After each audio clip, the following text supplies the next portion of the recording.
এই হলো আমার বাসার অবস্থা। এখনো তুফান শেষ হয় নাই, কিন্তু আমার সবচেয়ে বড় যে পেঁপে গাছটা ছিল সেই পেঁপে গাছটা পড়ে গেছে।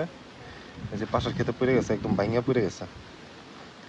মানে এই বছর পেঁপে ধরতেছিল, খুব ভালো পেঁপে ধরতেছিল, কিন্তু গাছটা পড়ে গেছে। পাশাপাশি হচ্ছে সাজনা গাছ ছিল, ওই যে সাজনা গাছ, একটু কাছে থেকে দেখাই আপনাদেরকে।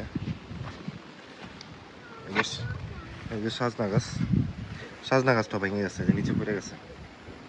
দেখি এখন এটি উঠাবো। আসলে ক্ষতি তো আসলে সেটা অল্প হোক আর বেশি হোক, ক্ষতি তো ক্ষতি।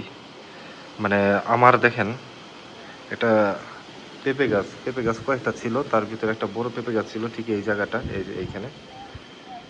তো এই গাছে যে পেঁপে ধরছিল, আমার মনে হয়েছিল যে আগামী 1 বছর হচ্ছে পেঁপে খাইতে পারবো। কিন্তু কাহিনী হলো কি, ঘূর্ণিঝড়ে আসলে সবার যেমন ক্ষতি হয়, কারো কম বেশি, কারো কম কারো বেশি। ঠিক আমারও হচ্ছে ক্ষতি বলতে একটা পেঁপে গাছ ভেঙে গেছে, সাজনা গাছ ভেঙে গেছে, এই যে।